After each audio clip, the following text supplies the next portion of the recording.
एक आदमी जागता है। क्या उसे किसी चीज ने काट लिया है? वो अपने हाथ को देखता है। जरूर उसको किसी चीज ने काटा है। वो लाल धब्बा देख सकता है। वो अपराधी को चारों ओर देखता है, लेकिन वो कहीं नहीं मिलता है। वो उम्मीद करता है कि बेड बग्स होंगे, यही आखिरी चीज है जो हो सकती है। उसे पोटेंशियल पेस्ट की वजह से अपनी आंखें खुली रखना होंगी। वो नहीं चाहता है कि ऐसा दोबारा हो, क्योंकि लाल धब्बे वाली जगह पर अब खुजली और बेसुकूनी महसूस हो रही है। 1-2 दिन बीत जाते हैं, लेकिन बग्स के निशान नहीं होते हैं। ये कोई अचानक आया हुआ कीड़ा रहा होगा जो सर्दी से बचने के लिए उसके घर के अंदर आया था। 1 या 2 दिन के लिए उसको हाथ का स्थान थोड़ा खुरदरा लगा, लेकिन अब वो इसके बारे में भूल चुका है।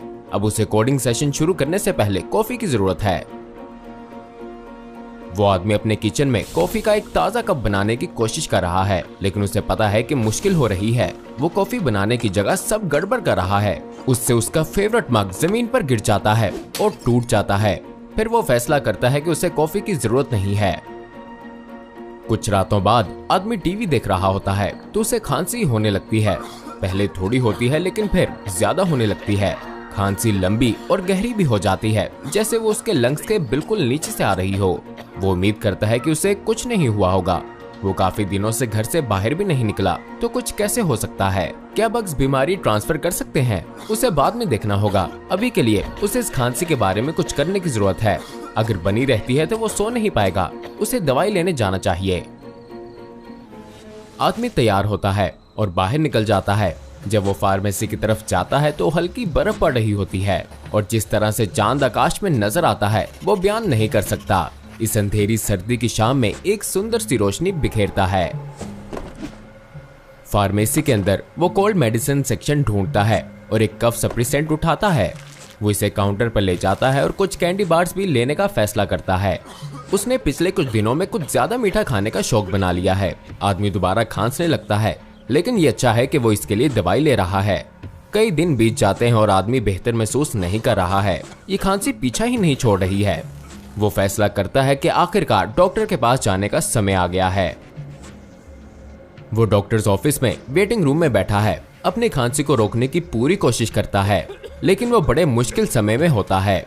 कमरे की दूसरी तरफ एक महिला भी खांस रही है। उसे देखकर ये तसल्ली में आता है कि कोई वबा चल रही होगी। एक नर्स वेटिंग रूम में आती है और उसका नाम लेती है। डॉक्टर उसे देखने के लिए तैयार है। डॉक्टर के अंदर आने पर आदमी एग्जामिनेशन रूम के बेड पर बैठा है। वो उसकी मेडिकल रिपोर्ट्स देख रहा है और अपने क्लिपबोर्ड से नजर तक नहीं हटाता है। वो आदमी से कहता है कि वो अपनी कमीज उठा दे ताकि उसकी जांच की जा सके, और आदमी ऐसा ही करता है। ठीक है, देखते हैं परेशानी क्या है, डॉक्टर कहता है। आखिरकार वो आदमी को देखता है और चिल्लाता है। एससीपी फाउंडेशन को लोगों के लिम्स मेटामॉर्फोसिस से इंसेक्टॉइड अपेंडेजेस होने की रिपोर्ट सुनने में देर नहीं लगी, और उन्हें तुरंत पता चल गया कि वो किस चीज का सामना कर रहे हैं। ये पैरासाइटिक लिम्ब ट्रांसफॉर्मेशन का एक और वाकया था, जिसे SCP-150 के रूप में जाना जाता है।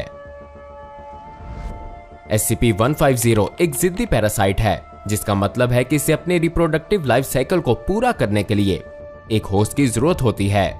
ये साइमोथुआ एक्जुआ के समान जाहिर होता है। वो पैरासाइट जो जुबान को अपने शरीर से बदलने से पहले एक मछली की जुबान खाता है। SCP-150 वही बिहेवियर अपनाता है, हालांकि मनुष्यों को प्रभावित करता प्रतीत होता है। जब कोई मानव छोटे बग जैसे जीव के संपर्क में आता है तो ये अपने आप को अपने होस्ट की त्वचा के नीचे समोहित कर लेता है। इसके बाद लगभग 7 दिनों के दौरान SCP-150 होस्ट के मांस में अंदर तक चला जाएगा और मुख्तलिफ साइकोलॉजिकल बदलाव होने लगेंगे। सबसे पहले और जाहिरी रूप से SCP-150 उस लिम्ब को बदलने का काम शुरू करेगा जो ओरिजिनल इन्फेक्शन साइट के सबसे नजदीक है।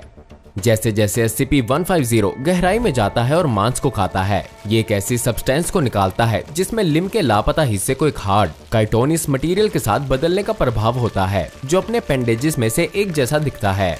काइटिन के नीचे निकला हुआ सब्सटेंस एक रूडिमेंट्री नर्वस सिस्टम बनाता है, जो होस्ट के नए लिम्ब को कंट्रोलिंग एबिलिटी देता है, जैसे कि उनका अपना हो। जैसे ही ये खाता है, SCP-150 कई तरह के केमिकल्स को निकालता है जिसमें एनेस्थेटिक, इम्यूनोसप्रेसेंट और ट्रांसप्लांट रिजेक्टिंग प्रॉपर्टीज करने वाले गुण होते हैं, जो होस्ट के शरीर को परिवर्तन का जवाब देने या यहाँ तक की प्रक्रिया करने से रोकते हैं।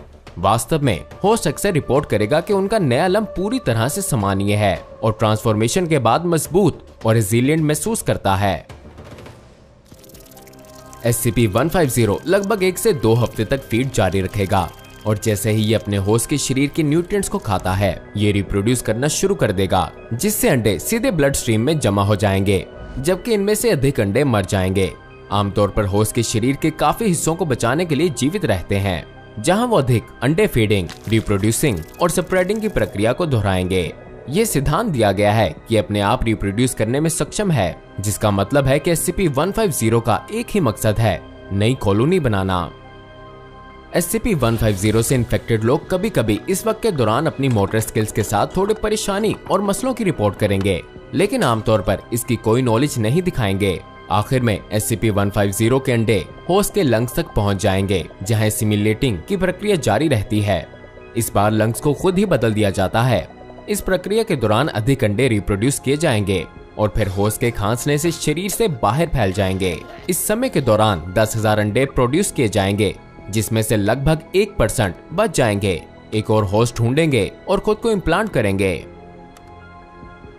एसिमिलेशन करने की प्रक्रिया तब स्पाइनल कॉर्ड और ब्रेन के साथ सेंट्रल नर्वस सिस्टम में फैल जाती है।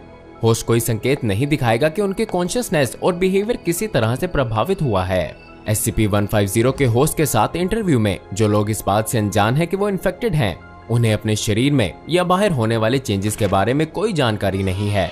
जब सब्जेक्ट्स को जानकारी दी जाती है कि वो इन्फेक्टेड हो गए हैं, तो वो ओरिजिनल इन्फेक्शन साइट को दिखाने में सक्षम हो जाएंगे और सहमत होंगे कि चेंजेस हुई हैं। लेकिन ऐसा लगता है कि उनके नए काइटोनियस अपेंडेजेस के प्रति कोई दुर्भावना नहीं है और अक्सर व्यक्ति इसके बारे में पॉजिटिव रहेगा।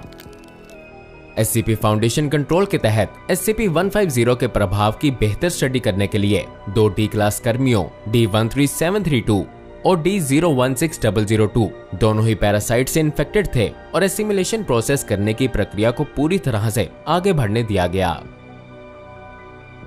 कुछ संकेत हैं कि D016002 ब्रेन की सूजन का अनुभव कर रहा था। एक डीकम्प्रेसिव फ्रेनिटोमी किया गया, एक प्रक्रिया जिसमें ब्रेन पर दबाव को दूर करने के लिए स्कल के हिस्से को हटा दिया जाता है। इस सर्जरी में फाउंडेशन के रिसर्चर्स को SCP-150 की प्रोग्रेस को फर्स्ट हैंड रूप से देखने का मौका देने का फायदा था।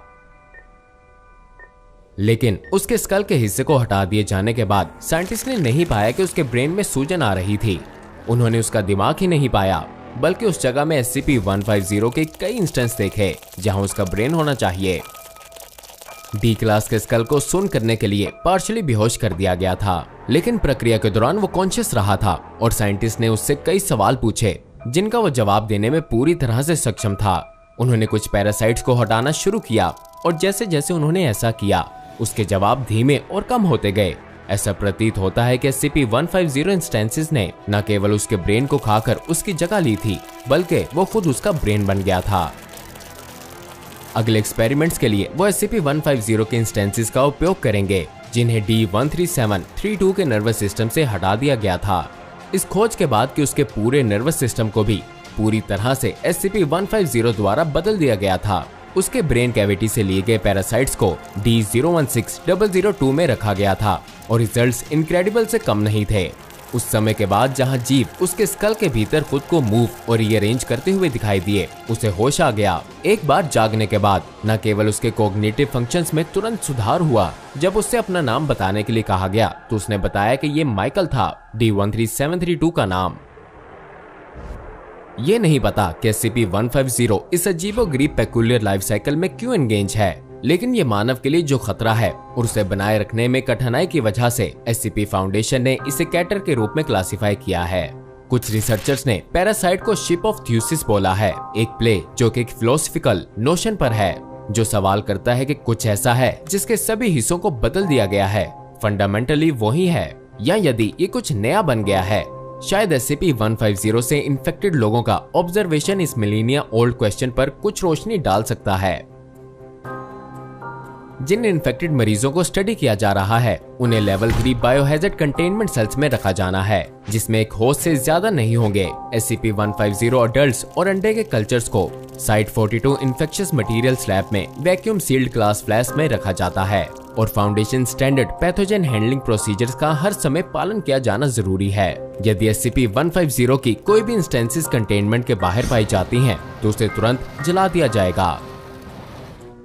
अब जाएं और डॉक्टर बॉब की फाइल से एक और एंट्री देखें और सब्सक्राइब जरूर करें, क्योंकि हम SCP फाउंडेशन की क्लासिफाइड आर्काइव्स में आगे से आगे बढ़ रहे हैं।